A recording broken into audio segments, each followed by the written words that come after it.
Welcome to our channel. Today, we delve into the dark and eerie world of train horror stories. These are not just tales, but true accounts that will send shivers down your spine.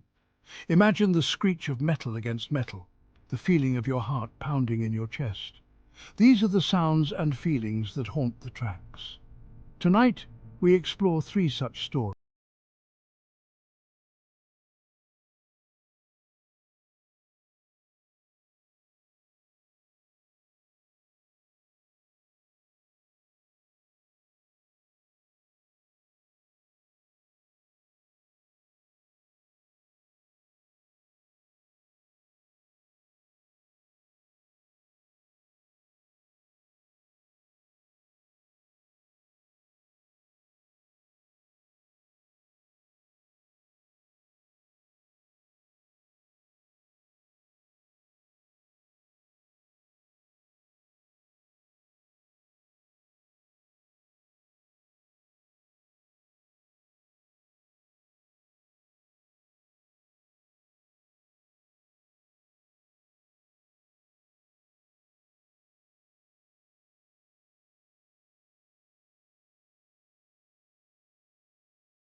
Shadowy figures within the train's windows as it sped past, ghostly silhouettes that seemed to watch with hollow eyes. The authorities, despite their best efforts, were baffled, unable to find any logical explanation for the events. The disappearances remained unsolved, the mystery of the ghost train deepening with each passing day, leaving the town in a state of perpetual unease. And so, the legend of the ghost train of Silver Palm grew, a chilling tale whispered from one terrified soul to another, becoming an inseparable part of the town's dark history. The 1047 from London to Edinburgh, a route steeped in history, a path that has seen countless journeys and stories unfold, a journey taken by millions, each with their own tales and memories. But for this train, for this particular journey, history held a darker, more sinister significance, one that would haunt the tracks forever. For this train was home to a legend, a story whispered in hushed tones amongst the railwaymen, a tale that sent shivers down their spines. Old Thomas, they called him, a name that echoed through the corridors of time. A man who lived and breathed the railway, a dedicated soul who knew every inch of the line, every curve, and every station. He had spent his life on the rails, guiding his passengers safely to their destinations, ensuring their journeys were smooth and uneventful. But fate, as it so often does, had a cruel twist in store, one that would change everything. One stormy night, as the train sped through the desolate countryside, tragedy struck with a force that no one could have anticipated. A faulty signal, a miscommunication, and the 1047 collided head-on with a freight train, a disaster in the making. The impact was catastrophic, the carnage unimaginable, a scene of utter devastation. Thomas, thrown from his compartment, did not survive the night, his life ending in the very place he loved the most. His death sent shockwaves through the railway community, a loss felt deeply by all who knew him. He was mourned as a friend, a colleague, a mentor, a man who had dedicated his life to the railway. But his passing, it seemed, was not the end, for his spirit lingered on. For Thomas, they say, refused to leave his beloved train, his presence felt by those who traveled the same route. Passengers began to report strange occurrences, unexplained cold spots, flickering lights, and the faint scent of pipe tobacco, a scent that was unmistakably his. Some claimed to see a shadowy figure at the end of the carriages, a tall, gaunt silhouette wearing a conductor's hat, a figure that could only be Thomas. A young couple returning from their honeymoon reported seeing Thomas standing at the foot of their bed in the sleeper car, a sight that left them terrified. A group of friends enjoying a night out told of hearing footsteps pacing the corridor outside their compartment, footsteps that echoed in the silence.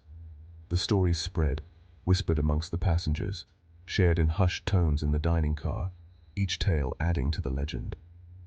The legend of Old Thomas, the haunted conductor, began to take root, becoming a part of the train's lore. Some dismissed it as mere superstition, the product of overactive imaginations, stories told to pass the time. But others, those who had experienced the strange phenomena firsthand, knew better.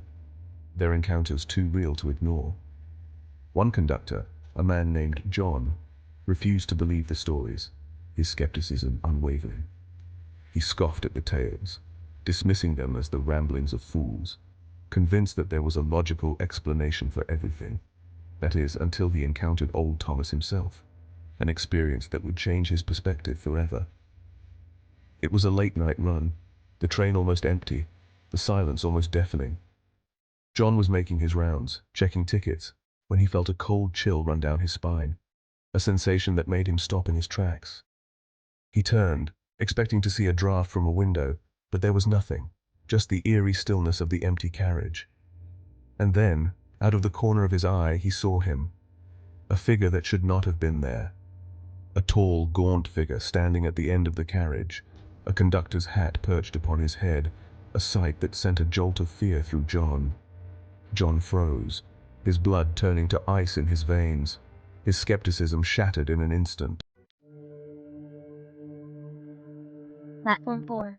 A sea of faces, a cacophony of sound, the air thick with the smell of diesel and anticipation. The platform buzzed with the energy of countless stories converging in one place. The 613 to Paris, its sleek silver carriages gleaming under the station lights, stood ready to depart.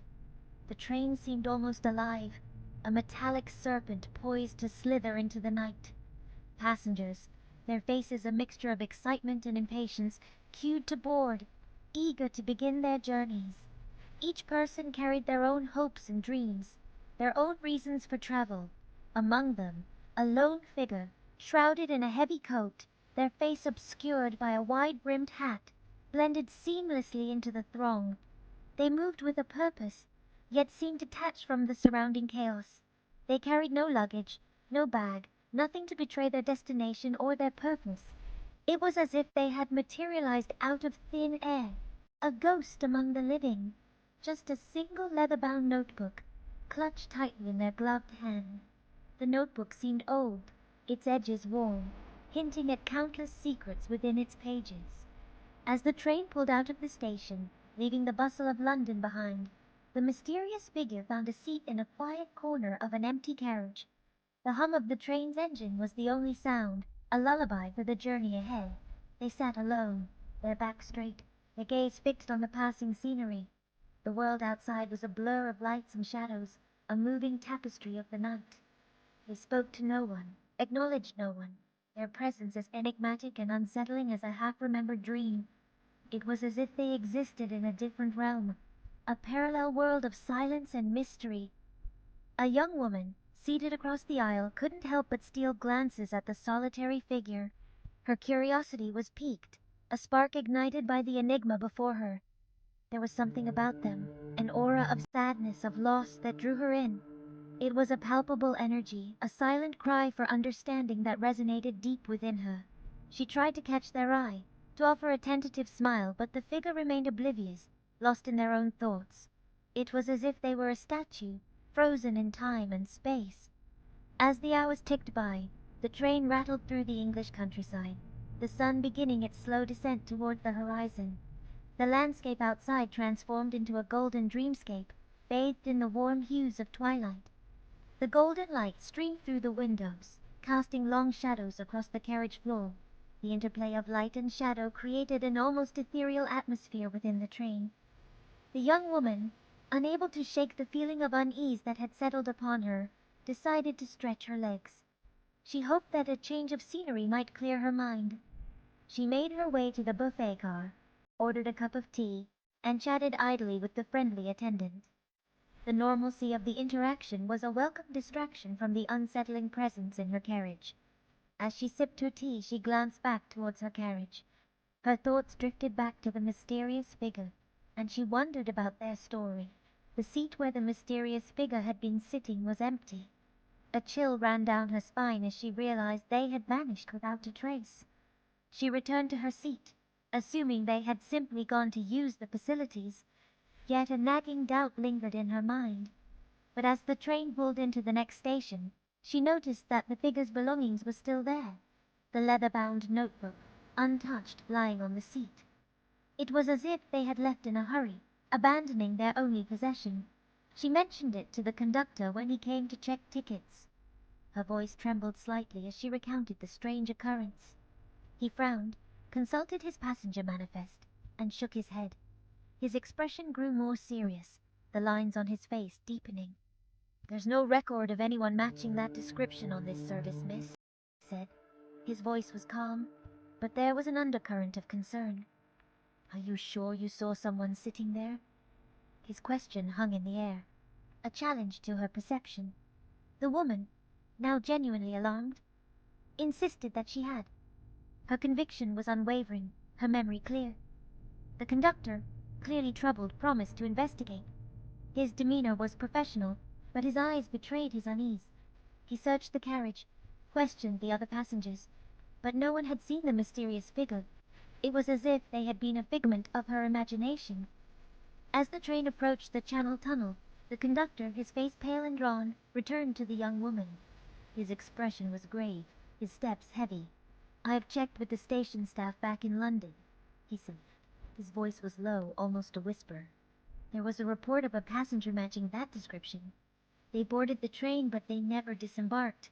They simply vanished." The words hung in the air, a chilling conclusion to an inexplicable mystery.